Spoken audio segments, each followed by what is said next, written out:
Hi students, இன்னைக்கு நம்ம வந்து 12th physicsல first midterm exam எழுத போறோம். Sky physicsல இருந்து கண்டக்ட் பண்ணக்கூடிய எக்ஸாம். சோ இதுக்கு நம்ம சூஸ் பண்ணிருக்கக்கூடிய யூனிட்ஸ் வந்து பாத்தீங்கன்னா first 3 யூனிட்ஸ் இல்லையா, தமிழ் மீடியம் இங்கிலீஷ் மீடியம் ரெண்டுக்குமே state board and matric. So English medium questions இதுல இருக்கு, தமிழ் மீடியம் क्वेश्चंस இதுல இருக்கு.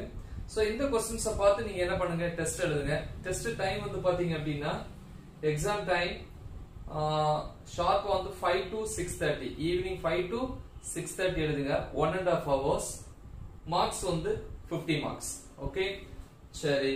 சோ மத்தபடி क्वेश्चन பேட்டர்ன் வந்து பாத்தீங்க அப்படினா 5 2 marks, 5 3 marks, the next 5 marks. okay so எல்லாத்துலயுமே வந்து சாய்ஸ் கொடுத்திருப்பேன். சோ அதே மாதிரி தமிழ் மீடியத்திலயும் வந்து சாய்ஸ் வந்து மென்ஷன் பண்ணிருப்பேன். சரியா? சோ ஃபர்ஸ்ட் क्वेश्चंस ரீட் பண்றேன். சோ அத பாத்துக்கோங்க. First answer any 5 of the following. 5 2 marks. கண்டிப்பா தயவு செஞ்சு எல்லாரும் டெஸ்ட் எழுதுங்க, கரெக்ஷன் பண்ணி பாருங்க. First question, the electric field lines never intersect. Justify. Question number 2, what is corona discharge? அதுக்கு இன்னொரு பேர் கூட இருக்கு, என்னது? Action at points. Third question, calculate the number of electrons in 1 coulomb of negative charge. Right? இங்க இந்த side பாத்தீங்கன்னா மின்புல கோடுகள் ஒன்றை ஒன்று வெட்டி கொள்ளாது, நிறுவுக. ஒளிவட்ட மின்னூட்டம் என்றால் என்ன? அப்புறம் ஒரு கூலும் மின்னூட்ட மதிப்புடைய எதிர்மின் துகளின் எண்ணிக்கை. திருப்பி இங்க நாலாவது question, distinguish between VD. VD என்ன? drift velocity and mobility. இங்க drift velocity தமிழ்ல என்னது?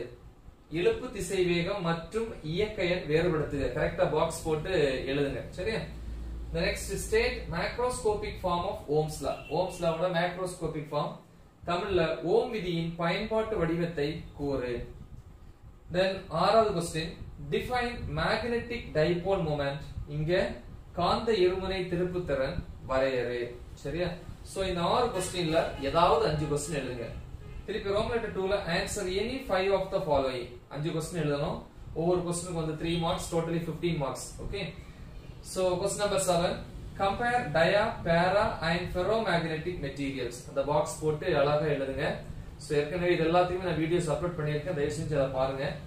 the next இங்க தமிழ்ல dia, para, ferro காந்த பொருட்கள் வேறுபடுத்துக.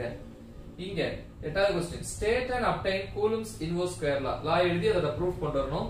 தமிழ்ல கூலுமின் எதிர்த்தகவு இருமடி விதியை கூறி வருவி. விதி மட்டும் எழுதினா பத்தாது, விதி வந்து எப்படி வந்துச்சு அப்படிங்கற அந்த டெரிவேஷன் பார்ட்டும் வேணும்.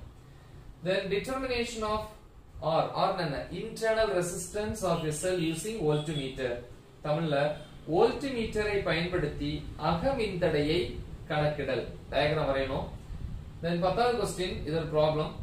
if the resistance of the coil is 3 ohm at 20 degrees Celsius and alpha is equal to 0.04 per degree Celsius, then determine its resistance at 100 degree Celsius. இது ஒரு சால்வ்டு ப்ராப்ளம் இல்ல, எக்ஸாம்பிள் ப்ராப்ளம். முக்கியமானது. தமிழ்ல 20 degree Celsius வெப்பநிலையில் ஒரு கம்பிச்சுருளின் மின்தடை 3 ஓம் மற்றும் alpha equal to 0.004 per degree Celsius எனில் 100 டிகிரி செல்சியஸ் வெப்பநிலையில் அதன் மின்தடையை காண்க.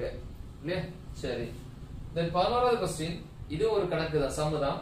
when two resistances connected in series and parallel, their equivalent resistances are 15 ohm and 56/15 ohm respectively. find the individual resistances. இங்க இரண்டு மின்தடையாக்கிகள் தொடரிணைப்பு மற்றும் பக்க இணைப்பில் இணைக்கப்படும் போது தொகுபயன் மின்தடைகள் முறையே 15 ஓம் மற்றும் 56/15 ஓம் எனில் தனித்தனி மின்தடைகளின் மதிப்புகளை காண்க. திருப்பி 12வது question, derive an expression for electrostatic potential due to a point charge. இங்க புள்ளி மின்னூட்டத்தால் மின்னழுத்தத்திற்கான கோவையை வருவி. சோ இதுல வந்து பாத்தீங்கன்னா 6 क्वेश्चंस இருக்கு. இதுல வந்து 5 क्वेश्चंस எழுதணும். ஆனா ரெண்டு கணக்கு இருக்கு. கண்டிப்பா ஒரு ப்ராப்ளம் அட்டெண்ட் பண்ணி தான் ஆகணும். சரியா? ஓகே. தென் வந்து 5 மார்க் क्वेश्चन, 5 மார்க் எழுதணும். அதுல ஃபர்ஸ்ட் லெசன் இது क्वेश्चंस ஆர்டர் மாத்தி கொடுத்திருப்பேன். சரியா?